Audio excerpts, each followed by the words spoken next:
So we are going to start with opening remarks, followed by introduction of speakers, then our topic one, which is establishing morning routines and good practices for sleep preparation, and then followed by questions and discussions for topic one, followed by our second topic, facilitating communication opportunities, strategies, and tips, followed by questions and discussions for topic two, a short summary after everything, and lastly, our documentation. Now, I'd like to give the floor to Sir DK Equipaje for his opening remarks.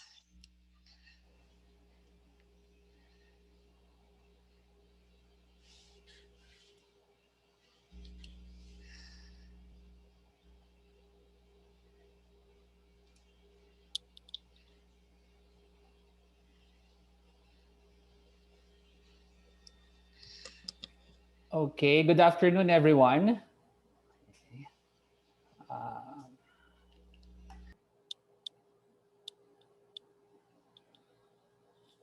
okay, I would like to welcome all of you, our dear parents and guardians, who are virtually joining today's coaching.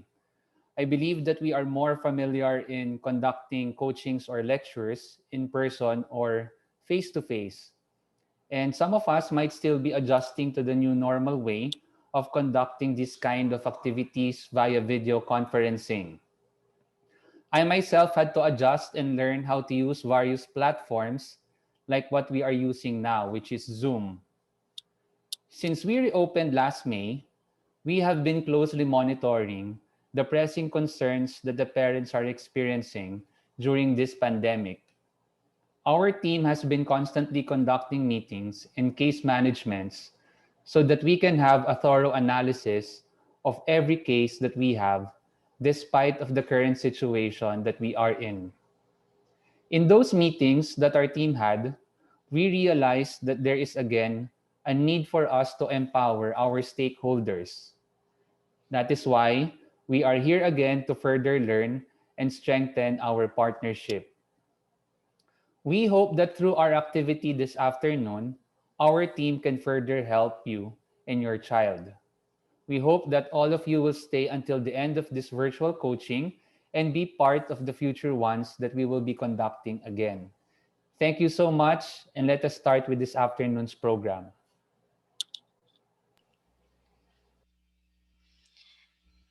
Okay, so thank you, sir, for that very warm welcome. So, as you have seen, either in person or through our social media, Second Home, now operating as DKETC, has undergone a lot of changes over the last several months.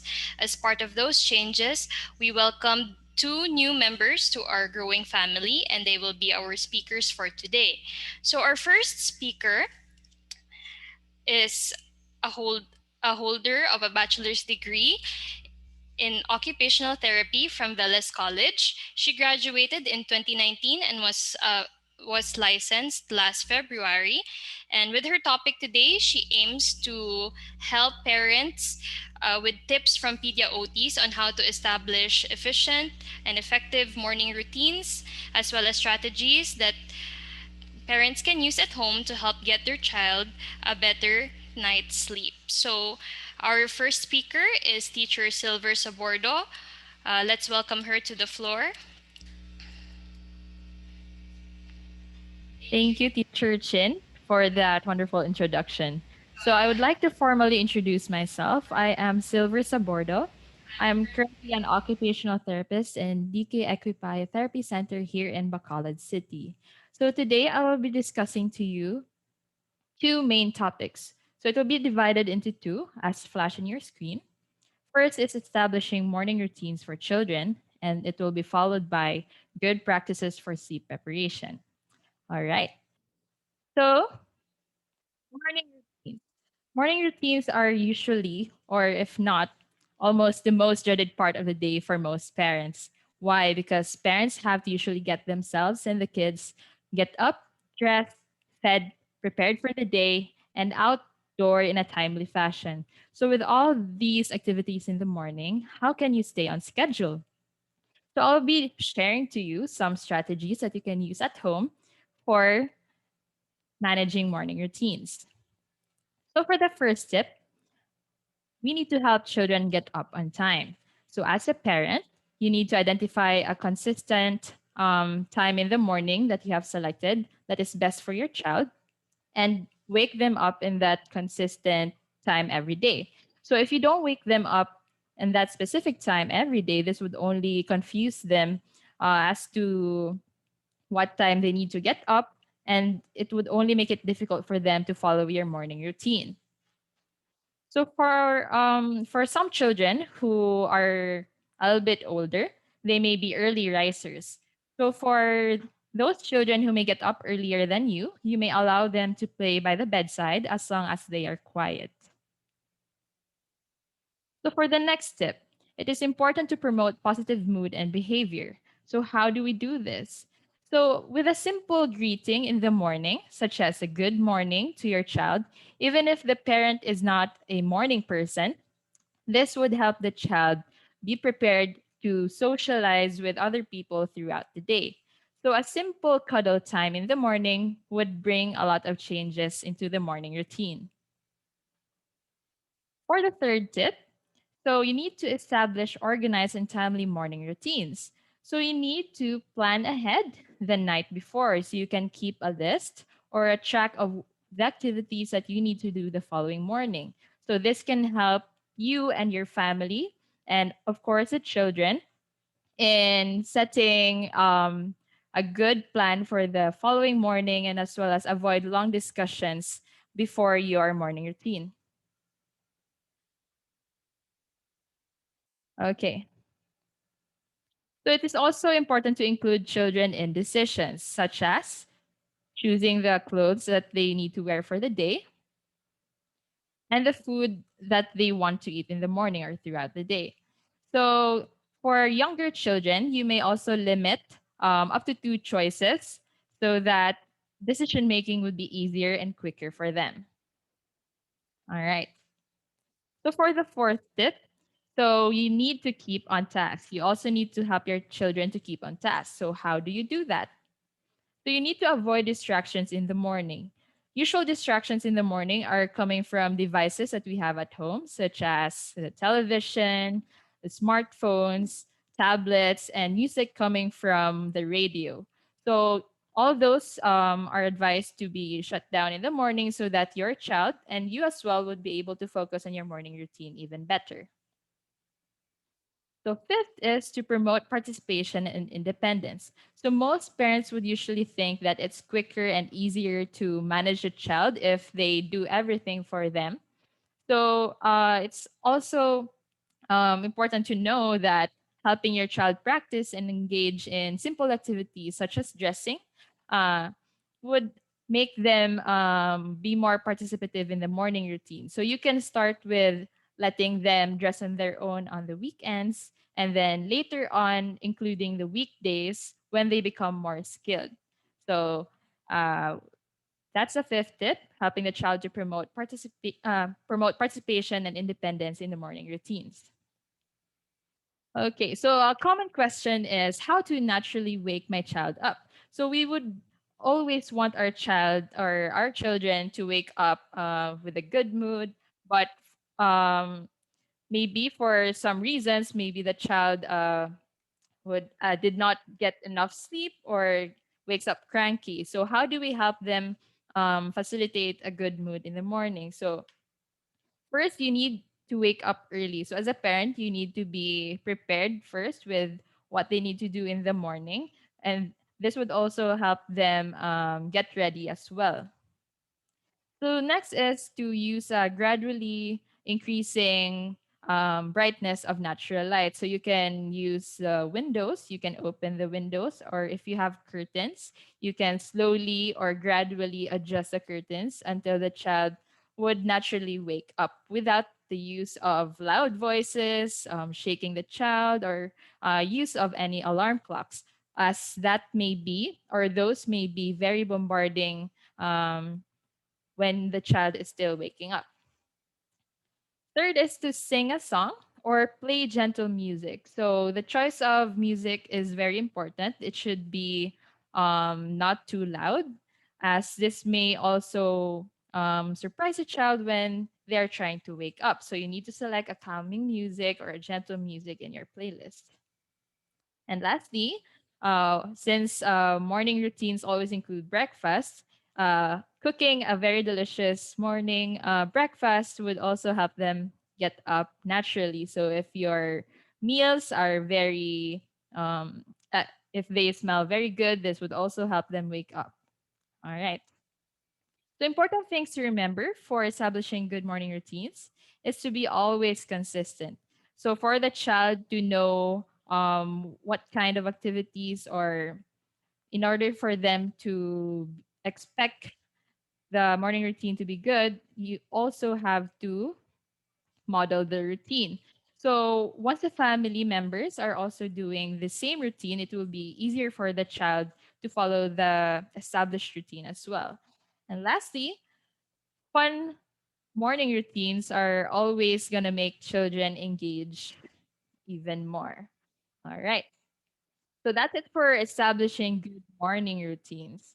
So for the next topic, this is establishing good practices for sleep preparation. Okay.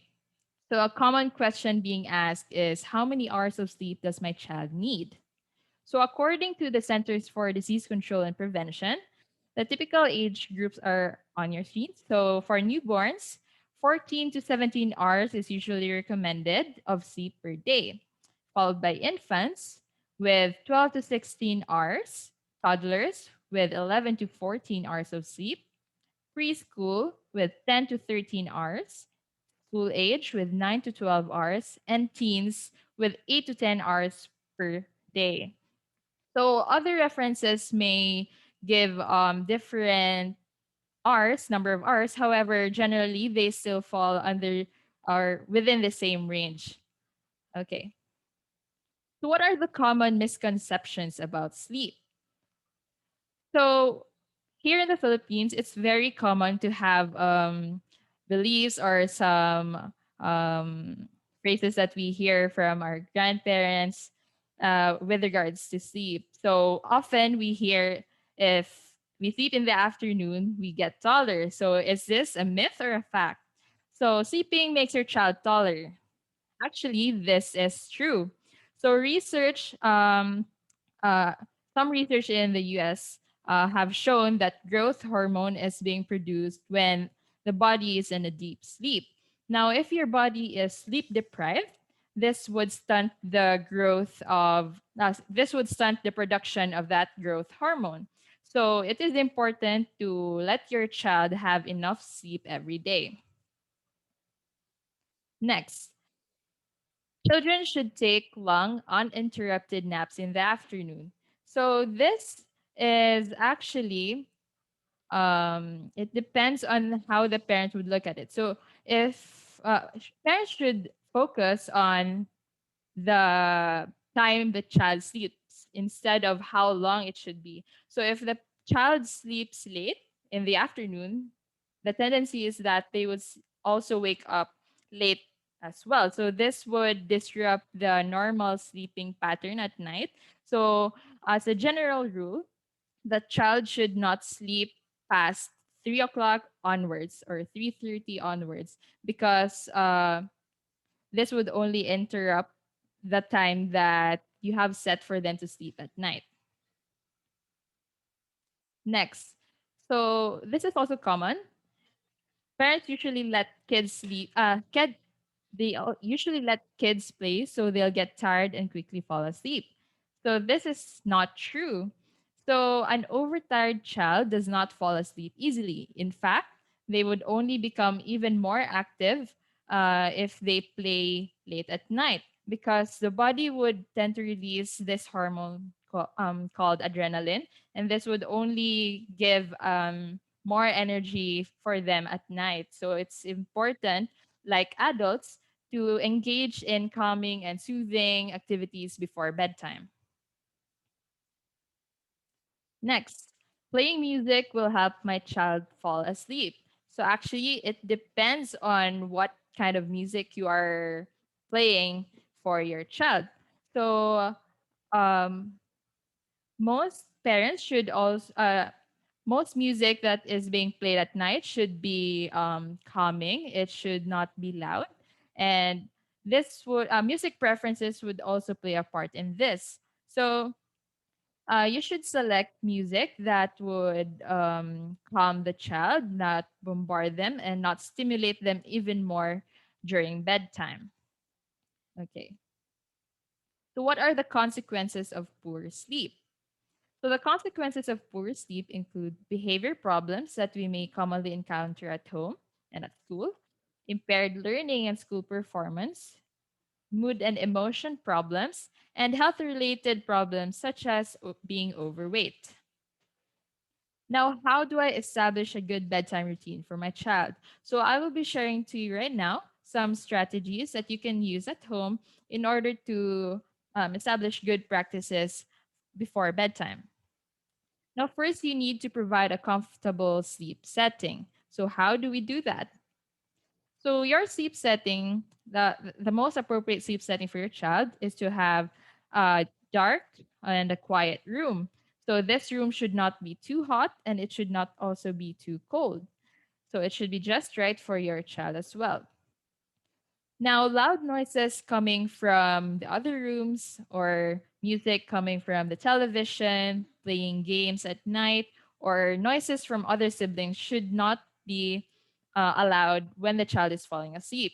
This would only interrupt their this would only interrupt their ability to fall asleep at night. All right.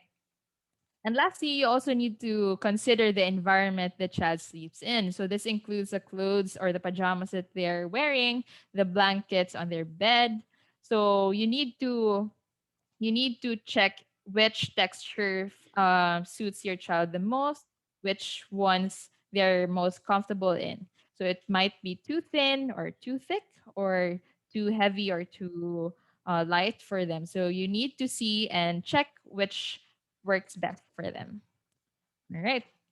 So next is how do we establish regular bedtime habits? So it is important to know that bedtime habits should be short, predictable, and expected.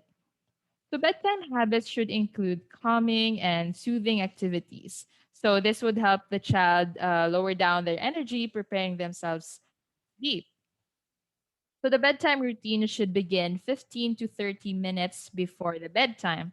And younger children should have shorter routines, and this would increase as the child grows older. And it is important to remember that the bedtime routine should not last for more than 60 minutes, as it would only defeat the purpose of being a calming and soothing routine at night. The third strategy that you can do is um, follow the following tips to a better bedtime routine. So, the first one is to have your bedtime routine in the same order every night. So, this must also take place in a quiet room. This could be your bedroom, and this activity such as brushing your teeth or taking a bath at night is exempted. So that those must be done in the bathroom. And then you can also follow a visual schedule or a simple to do list for your child to follow. So, this would help the child see that the routine is the same every night and that there is some consistency and that the events are the same every night. All right. Yes. So an example of a visual schedule is here. So this is a bedtime routine and visual schedule. So it is important to remember that you should make the routine calming, short, predictable, and expected. Okay, so you can follow these pictures with your child. You can post it on the wall inside the bedroom for them to see and check which part they are in the routine already. Next is you need to identify which events or activities are calming and stimulating for your child. So, if your child finds bathing or taking a bath stimulating, now you should move this activity earlier in the bedtime routine instead of putting it last so that you can facilitate the child's um, calming activities later on. Okay. So you also need to encourage behaviors that promote sleep. So activities during the daytime, such as exercise, would help the children have better sleep and deeper sleep at night. And this also works for adults. You need to set this exercise earlier in the day, as rigorous or tiring activities late at night would only make it difficult for you to fall asleep. So, all activities, all difficult and tiring activities should end 2 to 3 hours before bedtime. Another thing that you need to consider is the consumption of caffeinated food and beverages.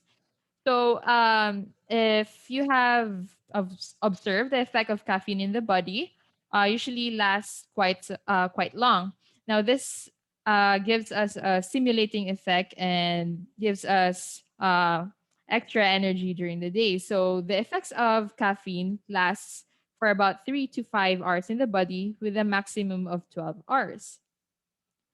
Now, if the child takes food such as chocolate, coffee, tea, and soda in the afternoon or in the evening, this would only make it difficult for them to fall asleep at night. So some children are able to sleep at night better with all these food taken out of their diet. However, there are also some children who are still able to sleep at night as long as they take these food and beverages early in the day. The fifth strategy is to teach your child to fall asleep alone. So your child has learned to fall asleep with your guidance. Now you can also teach them to fall asleep by themselves. So the first thing that you can do is that you can try to sit by the bed. So this is if you usually lie down with your child at bedtime, you can change the pattern by first sitting on the bed by their side for the first few nights. Now in the succeeding nights, if the child is able to fall asleep, you can move to a chair by the bedside. So this is a little bit farther from the usual. Now you also have to wait for another few nights until the child gets used to this before you can slowly and gradually move towards the door and outside of the room until the child is able to until the child is able to fall asleep without your presence. Okay, so important points to remember when following good practices for sleep preparation. So you need to select ideas that work well with your family's lifestyle. Next is to try one small change at a time so that your child would also be able to adapt to every single change that you're trying to implement. And lastly, be patient. So routines usually work a little bit longer. So changes would also be seen quite later in the long run. So some changes can be observed up to 2 weeks in time. So you need to be patient and be consistent with all the changes that you're trying to do. So before I end my discussion, I'd like to share to you a quote. So small disciplines repeated with consistency every day lead to great achievements gained slowly over time. So thank you so much for listening to my discussion. Now I would like to invite Teacher Chin back on stage.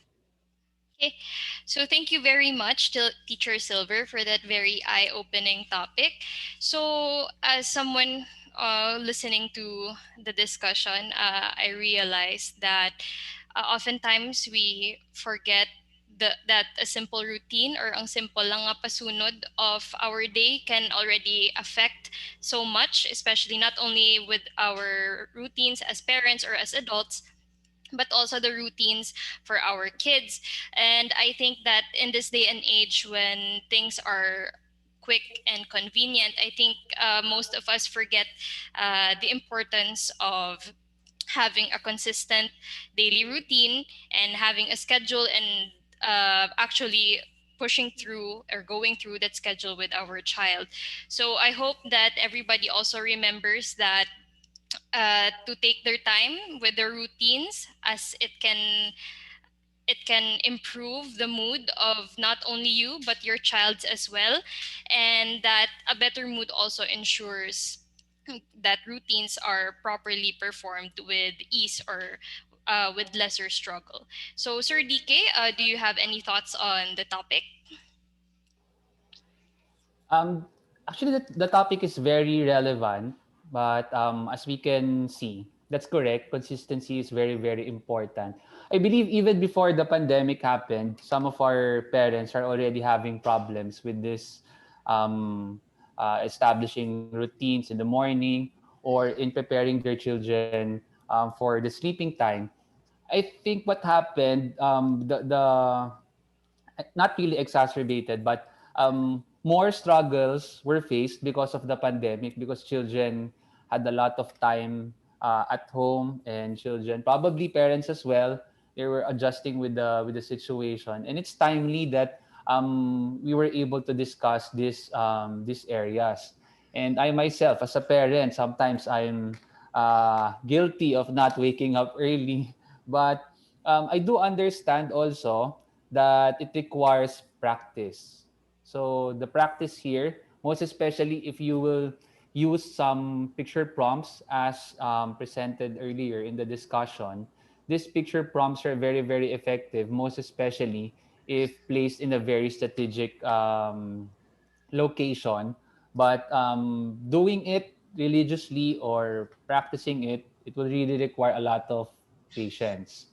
Everything was covered, I think, and I was a little bit struck with the myth, or parang myth busters. Was it really a myth? Mhm. So did I sleep a lot during my childhood? I grew tall. So yeah, that's a very common question in most Filipinos. Go to bed or take a nap so that you'll grow tall.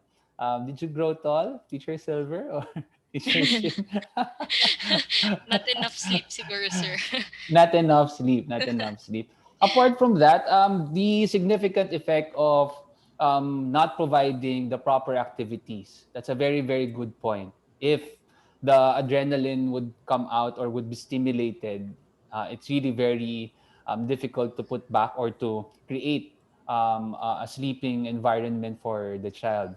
I understand some would be having difficulties as well in thinking about what would be the best activities. How about instead of thinking about the best activities that can be given to the child before sleep, let's follow the presentation of Teacher Silver. Take the time, sit down with your child. Okay, try to calm your child if it's possible. Create a very soothing environment, a very conducive environment for sleeping, and probably a little music would do. It depends on the kind of music. And I strongly agree as well on how to wake up, how you wake up the child. Have you woken up like you were shaken, or as if there was an emergency? Imagine, and even for adults, if you were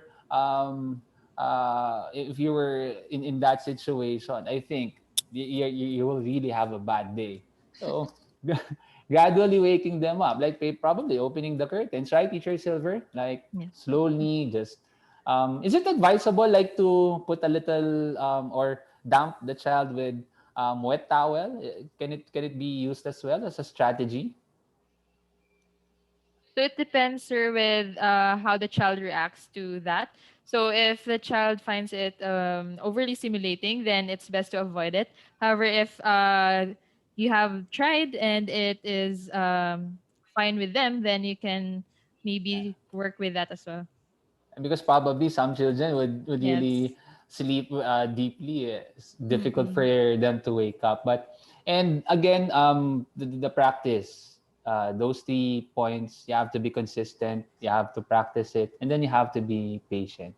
Okay, Teacher Chin, do we have any questions from our participants?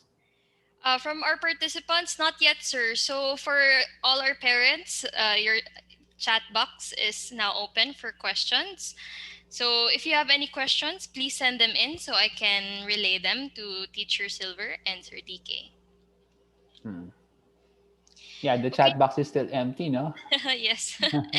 So while we wait for the questions from the parents, probably because they're still formulating their questions, we have a question from one of our teachers here. So does screen time affect the quality of sleep, or how does screen time affect a child's sleep? Okay, so thank you for that question, Teacher Chin.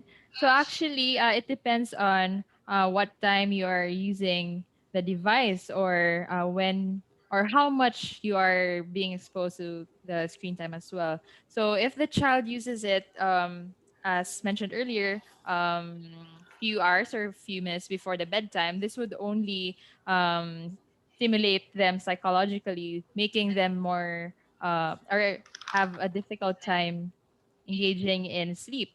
So it is best to halt all the use of devices a few hours before bedtime, since it may be considered as like the use of television, like loud noises. So you have to engage in soothing activities. So use of devices may be stimulating for them. So this would only defeat the purpose of engaging in soothing activities before bedtime. We have to understand as well that there's a certain number of hours that the child has to, at least the minimum number of hours prescribed that the child needs to have. At the same time, if the screen time is already affecting the number of hours, then most likely it will affect also, as what Teacher Silver earlier, it will create a behavior that might not be appropriate. So it can alter the behavior of the child as well. And what it directly influences as well the behavior before going to sleep, as mentioned by Teacher Silver. So I think we should be very mindful. If I'm not mistaken, at least no physical activities or no stimulating activities at least 60 minutes or an hour before bedtime. That's correct, right? So Yes, I yes. think we need to be careful also. At the same time, we have to follow the 2 hours rule, maximum number of screen time exposure in a day. Okay, and it should be staggered. Mm. Okay, so we actually have two questions right now from our parents. So the first question is from Mommy May Teresa. She asked, that she has noticed that her son usually gets hyper at nighttime, and she is asking if what are the possible triggers of such behavior. So it depends on what activities that you engage in before bedtime. So if the child has eaten, such as I have mentioned earlier, if the child has eaten food that may have contained caffeine, this would also affect the child's energy level at night. Now, if the child has also engaged in tiresome activities such as running around or jumping around at night, then this would also stimulate the production of the hormone called adrenaline, which would only make them more energetic.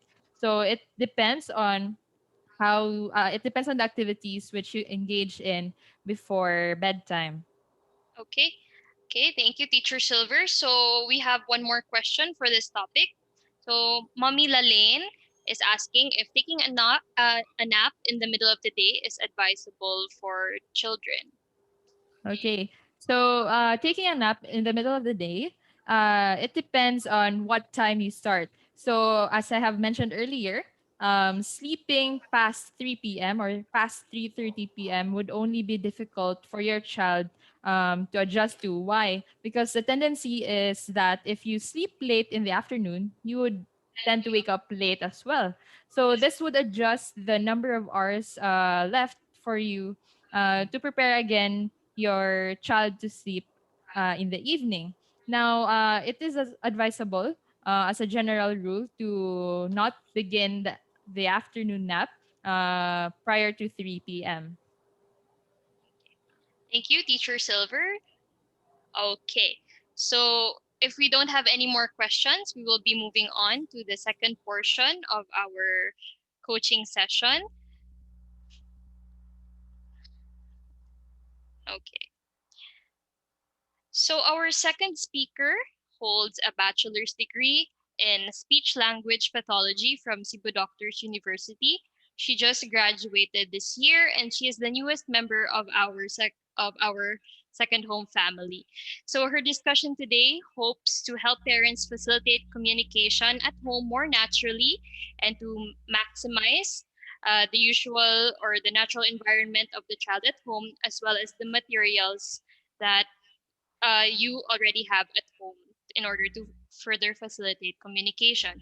So our second speaker is teacher Edsan Caliso. So let us all give her a warm welcome. Okay, hello. So, good afternoon, everyone. So, thank you, Teacher Chin, for that very nice introduction. So, again, my name is Teacher Edson, and I will be discussing to you um, about some strategies and tips that you can do at home to facilitate communication opportunities.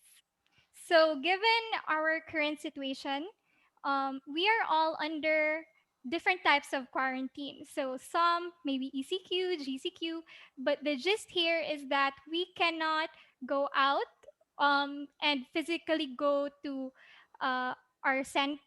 to here DKE Therapy Center to attend our sessions. So, some questions may be um, some questions may have come into your mind, such as this two.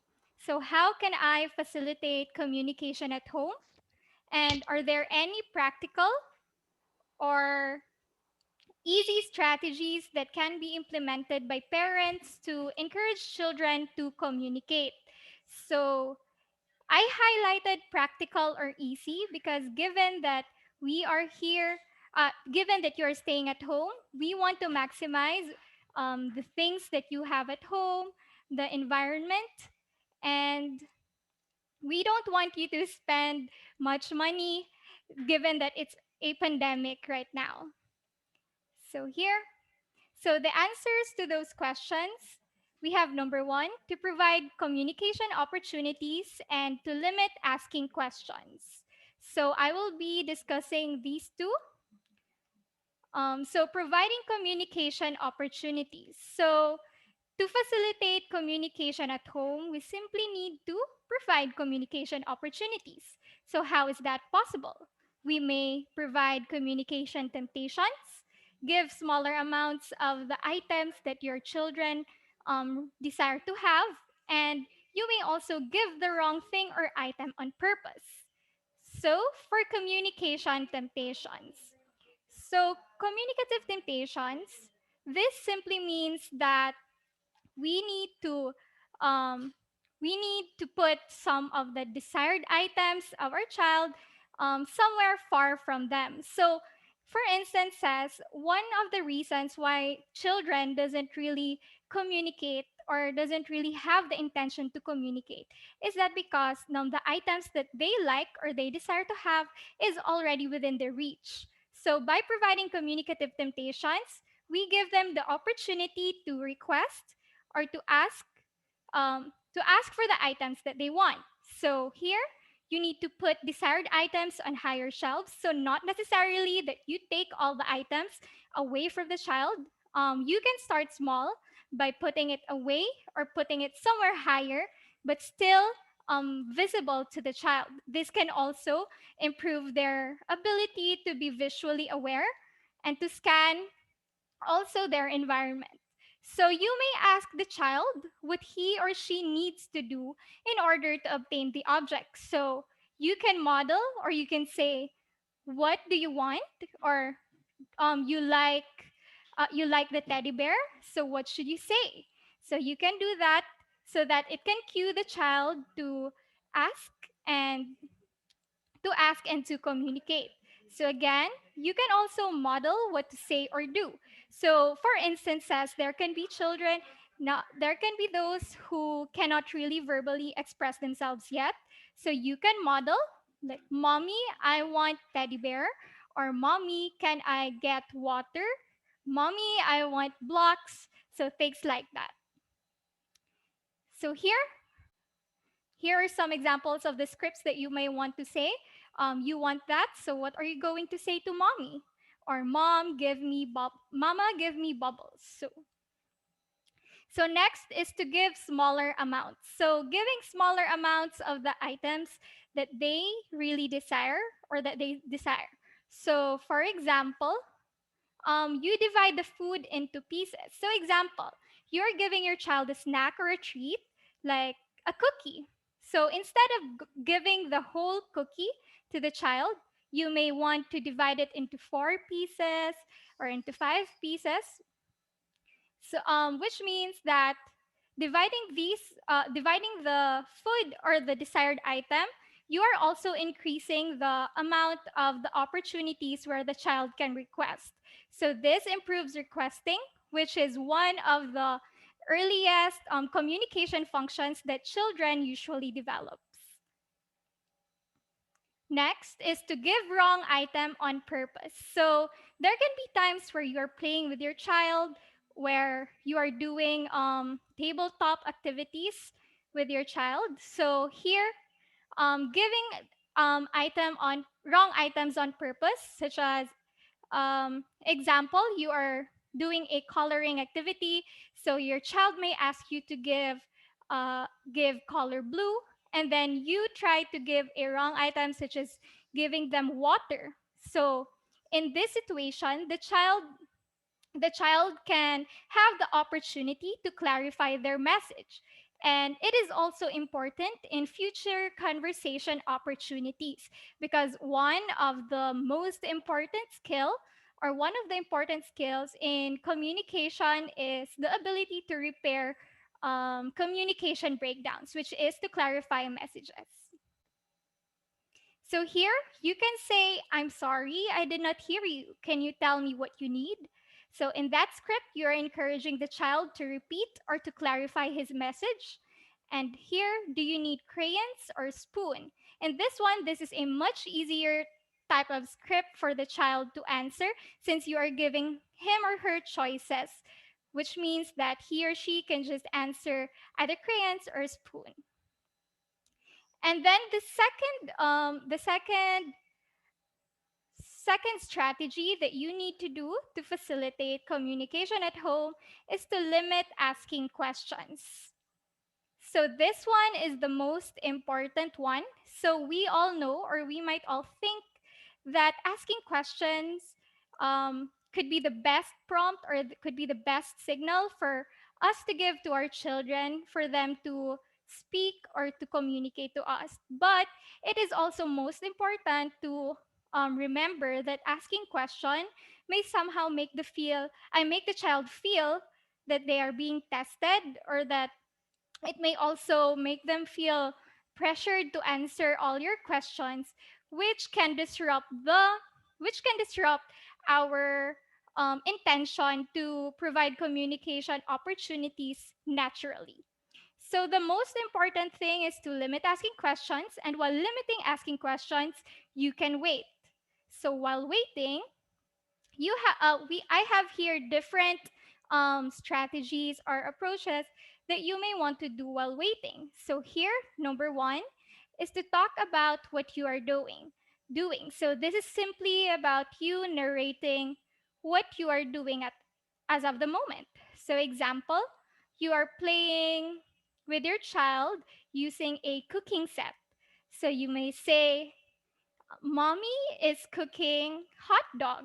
Wow, the hot dog is so red and the hot dog is so yummy. So you may talk about what you are doing.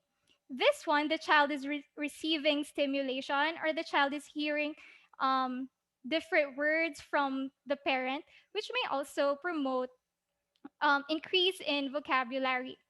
So next is to expand your child's utterances. So some children may express themselves using single word utterances, um, using short sentences, and sometimes those sentences can be not grammatically correct. So you may expand your child's utterances, such as if the child would say red hot dog, you could say, yes, the hot dog is red. Or if the child says, cook egg, you can say, yes, we are cooking eggs. So the gist or the thing here is that you are trying to model the correct, or you are trying to expand your child's utterances. So the other one, model correct language. Now, it can be related to the second one, which is expanding your child's utterances, but sometimes children would produce sentences that are grammatically incorrect. So, for example, child eat cookie, you may say, yes, the child is eating cookie. You may highlight the word or the phrase that the child has produced incorrectly so that the child can hear this. And then later on, the child may actually follow what you modeled. So, and the next one is to talk about what the child is doing. So there can be instances that the child doesn't really want to talk or communicate to the communication partner or to the one who is playing with him. So in this strategy, you're just there watching the child, talking about what the child is doing. So in the first one, you are talking about what you're doing. You're simply narrating what you are trying to do. But on the last one, you will be talking about what the child is doing, as if you are the child. Or you may address him as, example, the name of your child is Bob. So you may say, Bob. So Bob is building a block, building a tower using the blocks. Bob is cooking egg. So you may want to do that. So again, um, I want to highlight this one because oftentimes we think that asking questions is the best way to provide or to receive signals from the child, but it is important that and we wait and provide more stimulation for the child to communicate to us naturally. So you may be curious, or these questions may have come into your mind, such as when to do these strategies and where to do these strategies. So the answer to these questions is this: anytime and anywhere. So this is the best thing about these strategies because you can do these anytime. You may be eating with a child, you may be playing with a child, or you may be just there with the child.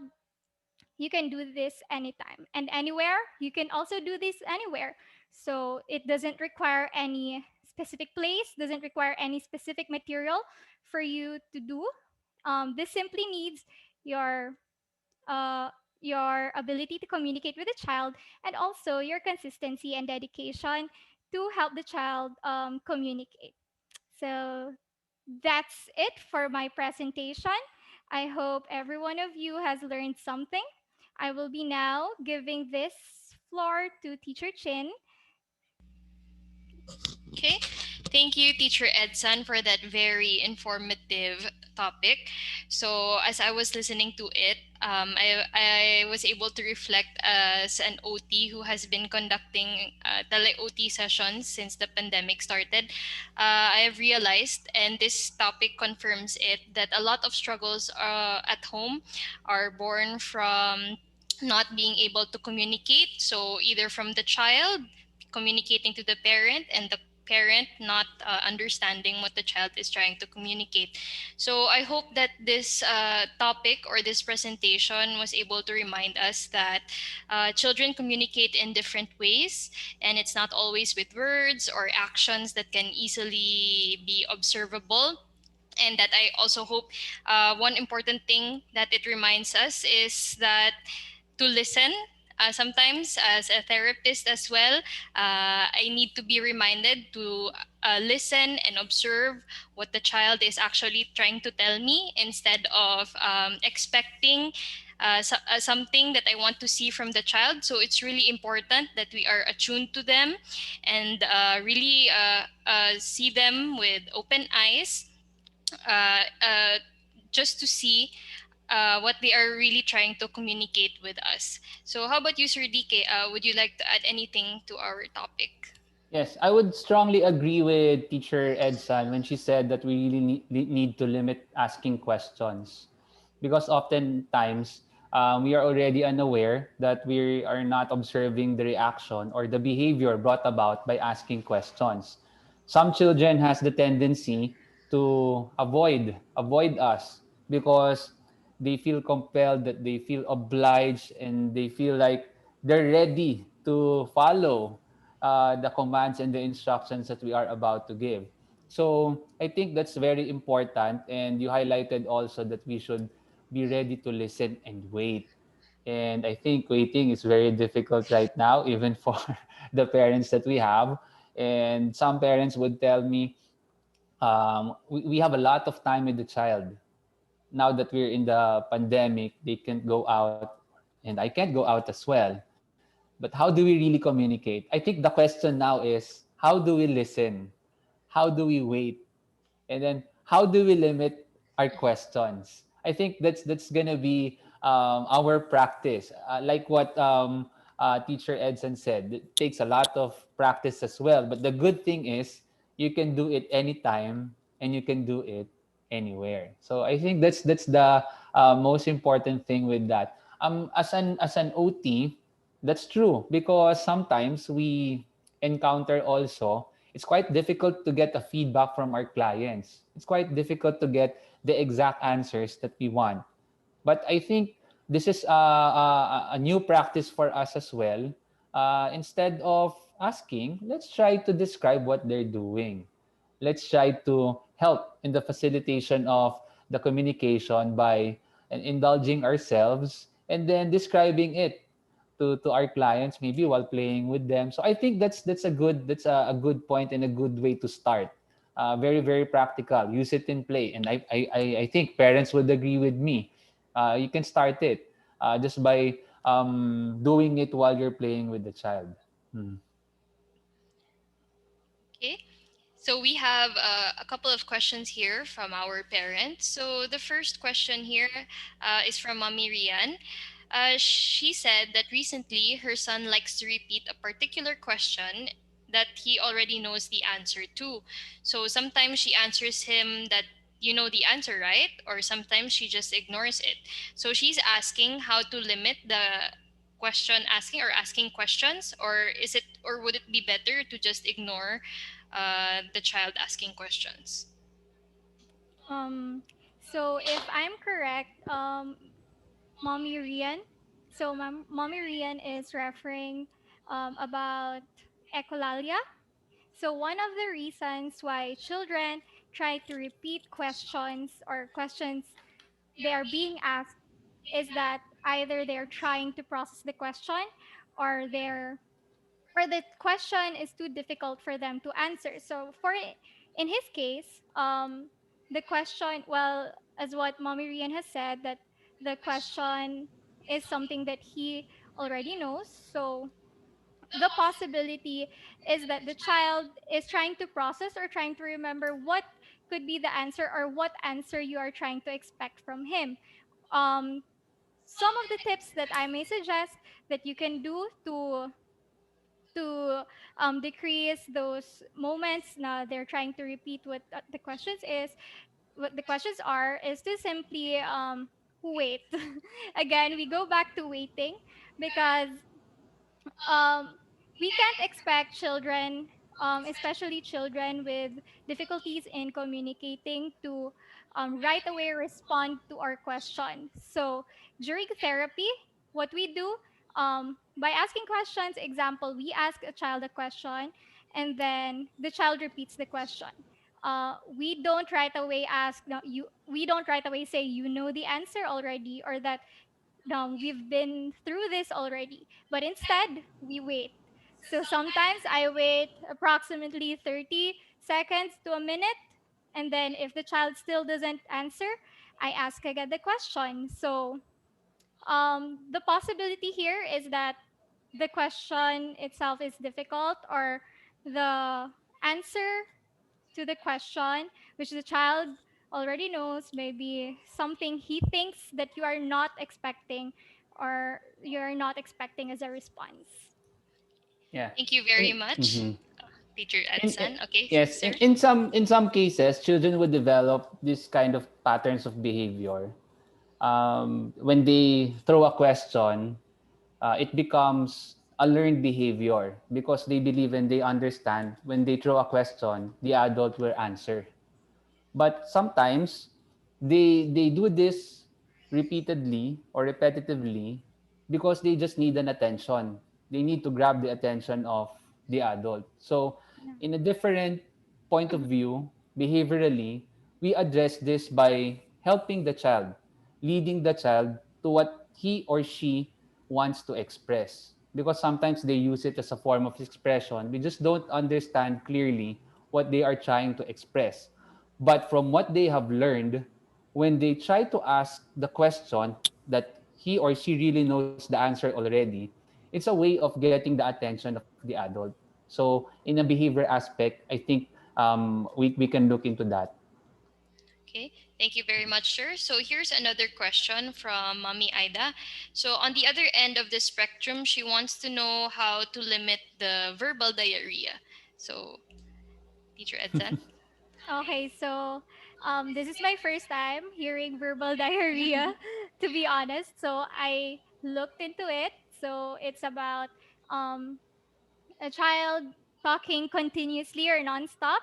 So from this during these instances, from what I have observed, children who usually blurts out phrases or sentences without being talked to, usually what they're doing is they're repeating something that they have watched from a video, something that they have been told to before. So, um, how do you limit the verbal diarrhea? So, for me, in my own perspective, I think it is best to provide cues to the child, whether he or she is already talking too much or whether he or she is saying something that is out of the context or out of the topic already. So, it is important that you tell the child that, or you signal the child that, what you're talking about is something that we are not talking that is something that is out of the topic. Or you may say that, uh-oh, I think mommy did not catch that, catch what you were saying. Can you say it slowly, or can you try to say it again in a different manner? So I think it is important that you become more uh, more transparent to the child instead of just listening to what he or she is continuously saying. I think it is best that you also tell the child that um, what he or she is talking about is something inappropriate now to the topic. Mhm. Thank you, Teacher Well, Ed. for some children who would constantly blurt out their thoughts, they are found to be impulsive and hyperactive at the same time. So there's a lot of things that are really going on Mm, their mind, and it's quite difficult for them to clearly express it for the very reason because they get overwhelmed with all those informations. The simple thing or the simple strategy that we can do is to probably use some other forms of media so that we can better understand it. We can ask them to write it down, or we can ask them to draw a picture about it, because that's the only way that they can really process it. That's the only way that they can really describe it clearly. Now, if these two simple strategies are still difficult, any combination of those is possible. I sometimes ask them, can you make an illustration of what you're trying to tell me so that I can have a better picture of it? I'll give you some crayons, I'll give you a pencil, and this is a paper, and then let's talk about it in a different way. So not only that you make it more expressive, you can put a little fun behind it so that it would be yes. more motivating and interesting. So I think that's a simple strategy that you can do as well. Thank you very much, sir. So we have one more question from our parents. So Mommy Lalaine wants to know, for nonverbal kids, what are the best kind of play activities you would like to suggest to encourage him to communicate? Mhm. Okay, so for that question, um, play is one of the most important activity actually to facilitate language. So during play, the child is carefree, the child can freely express him or herself. So for nonverbal kids, it is important to identify what their interests are. So what are the toys are they what were the toys they were interested in, or what type of play do they engage in? So, do they like playing independently, or do they like playing with someone, or do they like to establish joint attention during play? So, it is best to know again. So, it is best to know what is or what are the interests of the child, and during the play, for nonverbal kids, what we usually do is to bombard them most of the time with language, meaning you don't really ask more questions, but what you do is to just simply talk to them. Talk to them in a way like, or like by narrating what they're doing or by narrating what you're doing, and by just trying your best to not ask questions. And also, another one, it is where communication temptations comes in. So once you can identify the types of toys that he or she is interested in playing, so you may use those toys or those materials um to give them opportunities to communicate to you, especially to request those items. Yeah. Oh. Okay. On a different perspective, we do understand that play is a way of how children express feelings, emotions, and they also show interest and motivation through play.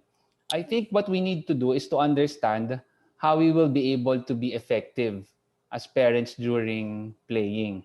Okay? For nonverbal kids, the approach that we use in occupational therapy and in psychology, we insert ourselves while the child is playing.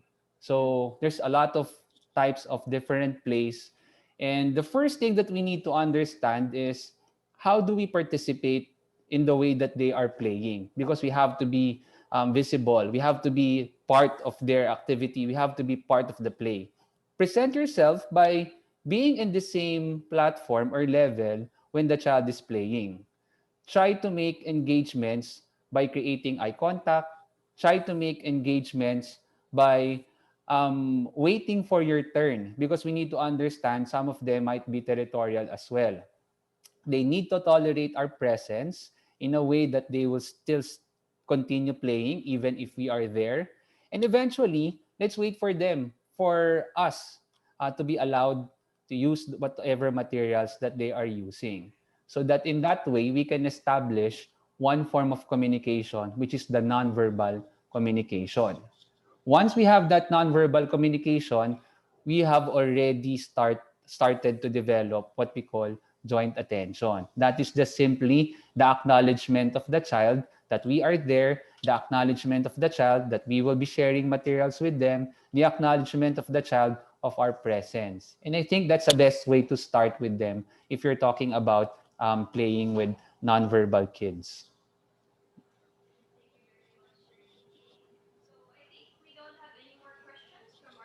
That ends our sorry, thank you very much, sir. I think we don't have any more questions from our parents, so let's now move on to the next portion of our session. Thank you very much, Teacher Silver and Teacher DK. Okay, so now may I call on again Teacher Silver to join us so that we may provide a brief summary of our discussions for today. I would agree that we had a very interesting topic, and I guess some of our parents are still quite shy in asking questions. But the topics that you presented, Teacher Edsan and Teacher Silver, those topics are very relevant. I'm not saying relevant because we're in the pandemic. I believe even before the pandemic happened, these concerns were already crossing the minds of our parents. And it's highlighted because of the situation. But because of the simple tips and strategies, I do understand and I do believe they are already excited to try these things. You just have to be patient, and I think we just need to exercise and practice it. Okay, so actually, I've been receiving a few comments here on the chat box, so I'd like to read it for everyone to hear. Mommy Lalaine says, "Thank you so much, teachers. She has learned a lot from this coaching. It was very well prepared, and the speakers are very informed. Let's do this often." Yes, I agree, Mommy. Let's do this often. The Mommy Sheila also says the same. This was very informative. Thank you, everyone. Uh-huh. So I'd like, Congratulations I to two of sorry, you. say sir, go ahead. And to Teacher Chin also, because you're the one moderating us. Yeah, and I agree. I would agree with the parents na we have to do this often. Mm. Okay, so as a part on the part naman of our speakers, I'd like to ask them how they are doing since this is their first time holding a coaching session as members of our family. So how is Teacher Silver and how is Teacher Edson doing? Actually, it's a good opportunity for us to share our knowledge as occupational therapists and as well as speech therapists to the families who may need these solutions for the problems that they usually encounter at home. So thank you for giving us opportunity and time to spend an informative afternoon with all of you. Okay. Teacher Edson? So yeah, as what Teacher Silver has said, so actually, I like that we have this and knowing, and also this is my first time to actually do a parent coaching or to do a kind of seminar to the parents. So this is a very nice experience, and then I hope that I can do it again soon or maybe next time. But during that next time, I'll make sure that I'm more prepared than ever and that jitters won't affect me anymore. There's always a first time. Yes. So I'd like to congratulate, of course, our speakers for a job very well done. So before we go, I think it's time for us to formally document everyone who is present for this coaching session. So I'd like to request if everybody, all the participants or parents, can please open their camera so we can take a screenshot, sort of attendance sheet of all who are here for our session today.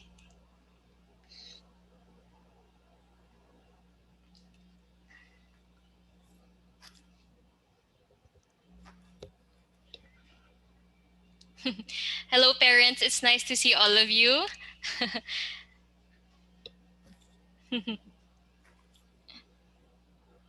Okay, Teacher Pearl, please just let me know if we are ready to take the screenshot All so we right, can.